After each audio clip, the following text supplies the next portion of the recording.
Good morning students. Once again I welcome you all on online classes of Jamna Krishan Junior High School. I am your history teacher. Students, today we will start chapter number 7. It is on page number 64. Rise of British power in Bengal.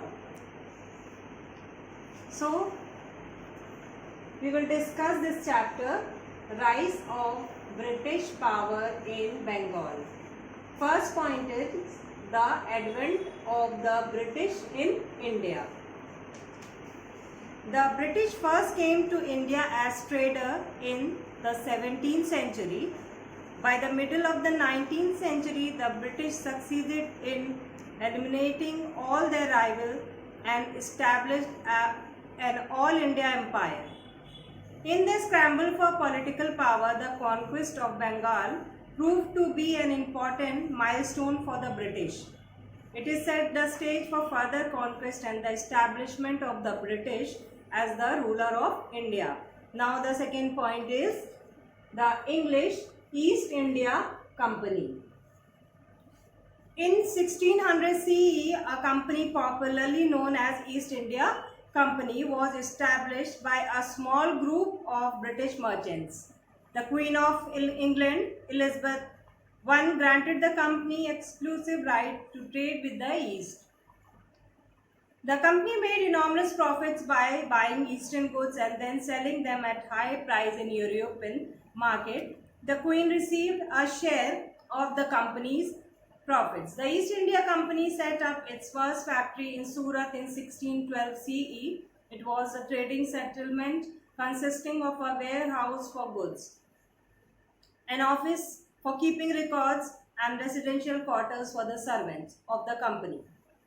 By 1623 CE, the British had established factories in Surat, Bauch, Ahmedabad, Agra, and Machilipatnam. Sir Thomas Roy, the British ambassador to the court of Jahangir, had obtained many trade concessions for the company for the Mughal emperor. In 1639 CE, Madras was given to the British by a local ruler. They established a trading settlement which they fortified and named it Fort St. George.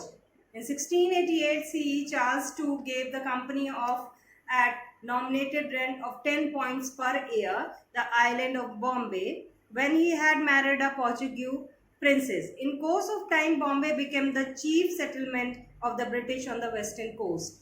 In 1690 CE, a British trading settlement was established for fortified in Calcutta. It was named Fort William. Madras, Bombay and Calcutta became the headquarters of the British settlements in the southern, western and eastern regions respectively. Each of these headquarters known as presidencies was placed under the charge of a governor. By the beginning of the 18th century, several British trading companies had joined together and formed one company called the United Company of Merchants of England, trading to the East India. Next point is the French East India Company. The French East India Company was formed in 1664 CE. Its headquarters in India was based in Pondicherry. It also established trade settlements in Surat, Machilipatnam and Mahe. When the French arrived in India, the British were already well settled along the coastal regions. Next point is Anglo-French rivalry. Next point, bole. By the 18th century, the two major European powers in India were the British and the French. The Portuguese, by the beginning of the 17th century, had lost their influence as well as their monopoly over Indian trade. The Dutch has also been engaged out of competition by the British and the French. The French and the British were both equally determined to establish trade monopoly in India. An intense competition followed. They become arch rivalry in trade, and this rivalry even naturally led to wars. A power struggle became as their commercial rivalry intensified, and the French tried to secure and use political influence to ruin British trade. The commercial rivalry between the British and the French in India was aggravated by the fact that these two countries were political rivals in Europe as well. Taking advantage of the decline of the Mughal power and the unstable political condition in the country, they fought 3 wars in India to establish their supremacy. These wars are referred to the Kinetic War. The outcome of the 3 Kinetic Wars saw the British establish their political influence over the Carnatic. The Third Carnatic War shattered French dreams of building an Indian empire. Freed of the all European rivals, the East India Company, with the help of the army and its vast resources in India, now set out to conquer India. Now, the next point is rise of British power in Bengal. Bengal in the 18th century was the richest and the most fertile province in India, known as the paradise of the earth. The province of Bengal attracted trade from Holland, France and England. European trading companies from these countries established trading settlement in Bengal, which became a profitable base for their trade and commerce. The largest and the most prosperous of these European settlements was the British settlement at Calcutta. In 1717, the Mughal Emperor Farrukhsiyar issued a farman granting the East India Company the right to carry on duty-free trade in Bengal, Bihar and Orissa. This meant that the company could export and import goods from and to these provinces without paying any taxes to the government. They were given the right to issue passes or dastak for the free movement of their goods. The employees of the company were permitted to carry on private trade, but they were not entitled to the company privilege of duty-free trade. They had to pay taxes like other Indian merchants. The company made enormous profit. In course of time, the company began to interfere in the local political of the Indian rulers. By supporting one ruler against another, they made territorial, monetary and political gains. Their interference soon turned into active involvements and they established the foundation of British rule in Bengal by the middle of the 18th century. Now, the next point is Battle of Plassey in 1757. In 1756, the Nawab of Bengal, Ali Vardi Khan, died and was succeeded by his grandson Siraj ud Daula, who wanted to curb the growing power of the British. Siraj ud Daula's task was not an easy one, since he had many enemies both within and outside his court, and that made his position insecure and unstable. Siraj ordered the British to pay taxes to him like all other Indian merchants. The British refused to do so. This angered the young Nawab in anticipation of a war with the French, who had a trading settlement in Chandernagore. The British began to fortify Calcutta. This amounted to an attack on the Nawab's. Siraj was willing to let the Europeans stay in his kingdom and traders, but certainly not as masters. He ordered both the British and the French their fortification and not fight their private wars on his territory. The French agreed. The British refused. Siraj ud Daula was enraged. The British had openly challenged his authority and he was determined to teach them a lesson. Now, the next point is capture of Calcutta. Siraj marched towards Calcutta with a large army and captured Fort William in June 1756. Now, the next point is recovery of Calcutta. Robert Clive, the hero of Ront, arrived from Madras with a strong military force and reconquered Calcutta by January 15, 1757. the Nawab was compelled to restore trading privilege and possession to the East India Company and concede the right to fortify Calcutta. Siraj-ud-Dowla had given in to all the demands to the British Company. The British, however, were not satisfied. They had greater ambition. Their object was to replace Siraj-ud-Dowla with a puppet ruler. Next point is conspiracy to replace Siraj-ud-Dowla. Robert Clive not hatched a plot with some of the influential men in Nawab's court to overthrow Siraj-ud-Dowla. Mir Jafar, the commander-in-chief of Nawab's forces, would be made the Nawab of Bengal in return for a large amount of money and important trading privileges. When the negotiations with Mir Jafar were finalized, a secret treaty was signed and the British presented Siraj-ud-Dowla with an impossible set of demands. War became inevitable. Now, the next point is Battle of Plassey. Robert Clive led to the British forces to Plassey near Munshirabad, the capital of Nawab of Bengal. Siraj-ud-Dowla also advanced at the head of a large army of 50,000 men. The Battle of Plassey was fought on 23rd June 1757. A major part of the Nawab's army under the command of Mir Jafar did not take any part in the battle. Realizing that he had been betrayed, the Nawab fled from the battlefield. He was captured and put to death. Mir Jafar was proclaimed the Nawab of Bengal. Next result. Battle of Plassey result. The East India Company was granted the disputed right to free trade in Bengal, Bihar and Orissa. The company was given the zamindari to the 24 Parganas.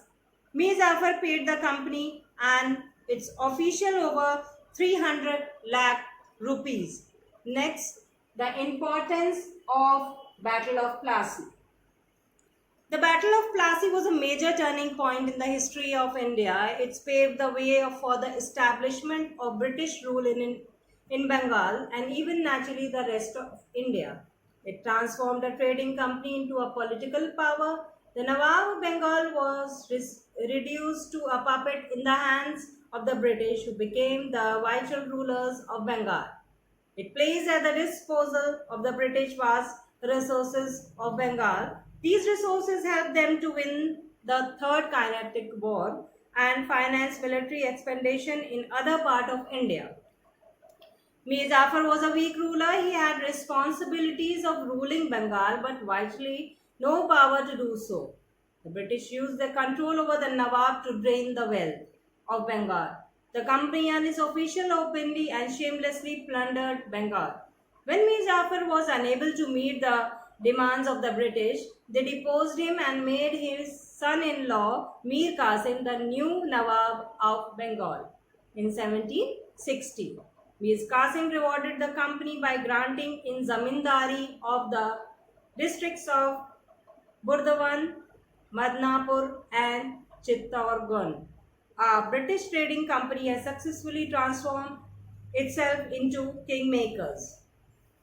Next point is Battle of Buxar in 1764. Mir Qasim was a competent and efficient ruler determined to free himself of foreign control. He soon came into conflict with the British. To strengthen his position, he improved the financial position of Bengal and raised a modern, disciplined and well-equipped army trained by the Europeans. This made the British increasingly hostile. The employees of the company misused their trade privileges. They sold the duty-free trade permit to Indian merchants who also used them to carry on free duty. This deprived the Nawab of large revenues and were unfair to those local merchants who had to pay heavy duties. To put an end to the corrupt practice of the British, Mir Qasim abolished all duty on internal trade.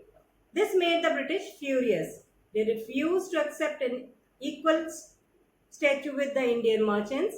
In 1763, wars broke out between Mir Qasim and the British. This Nawab was defeated. Mir Jafar restated on the throne. Mir Qasim was determined to recover his throne. He escaped to Awadh, where he formed an alliance with Siraj-ud-Dawla, the Nawab of Awadh, and the Mughal Emperor Shah Alam II. The combined forces of three allies clashed with the company stood at Buxar in 1764. Now I will tell you the importance of Battle of Buxar. The victory of the British in the Battle of Buxar firmly established them as masters of Bengal, Bihar and Orissa. It gave them the political influence and control over Awadh and the Mughal emperor. It laid the foundation of British rule in India. At this time, Robert Clive returned to India to governor of Bengal. Now, the next point is the Treaty of Allahabad, 1765. In 1765, Clive signed the Treaty of Allahabad with Siraj-ud-Dawla and Shah Alam II. According to the term of the treaty, Awadh was returned to Siraj-ud-Dawla. The two districts of Kora and Allahabad were taken away from the Nawab. The Nawab of Awadh had to pay the war indemnity of 50 lakh rupees of the company. The British agreed to defend the Nawab of Awadh against his enemies. The Nawab would have to pay for the cost of the British troops. Awadh became a buffer state between the British position in Bengal and the Marathas. The British gave Shah Alam the district of Kora and Allahabad and an annual pension to 26 lakhs rupees. In return, the Mughal Emperor Shah Alam granted the company the Diwani of Bengal, Bihar and Orissa, either the right to collect revenue for the province and judge civil cases. The company control over Bengal was made legal. The puppet Nawabs of the Bengal continued to sit on the throne, but they had no military administrative power. After Mir Jafar's death in 1765, his son was made the Nawab of Bengal. He had to sign a treaty with Clive, according to which he had to disband most of his army.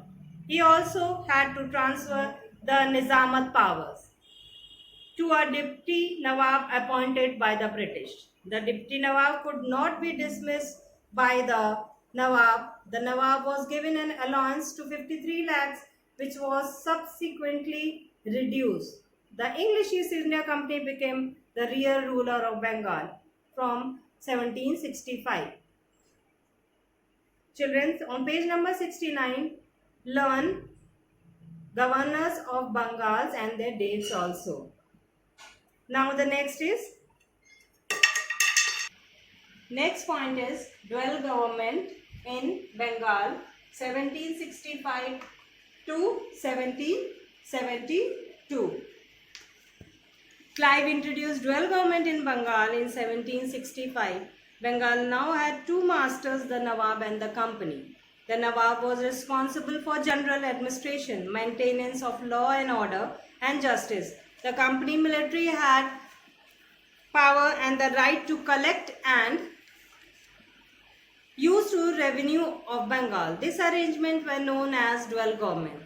The company enjoyed power without any responsibilities. The Nawab, on the other hand, was burdened with the responsibility of the administration without the resources necessary for running its efficiently, responsibility without power. The revenue was collected by Indian officials appointed by the company. The greed, corruption and oppression of these officials reduced the peasant to condition of Uttar Mysore. The company took no interest in the welfare of the people. The condition of the people was when Bengal was hit by a terrible famine in which 1/3 of the population perished. Nobody cared, neither the company nor the Nawab, who in any case had neither the authority nor the resources. The company, through its power to nominate the Deputy Nawab, only interfered in the general administration without assuming any responsibility. The evil of the dual government began to manifest themselves. The administration and economy collapsed. In 1772, the Court of Director of Company appointed Warren Hastings as Governor of Bengal. In 1773, by the Regulating Act, he was made the Governor General of British territories in India. Now, the next point is end of dual government in 1772. Warren Hastings abolished the dual government and Bengal was brought under the direct and complete control of the company. The Nawab was deposed and signed off. The treasury was shifted from Munshirabad to Calcutta, which now became the capital of Bengal and later of India. Warren Hastings was a competent administrator. He introduced many reforms in the administrations and laid the foundation of an organized system of government in Bengal. Now, I will tell you some values and skills. We should always be honest and trustworthy. Being honest means we must not tell lies or cheat others.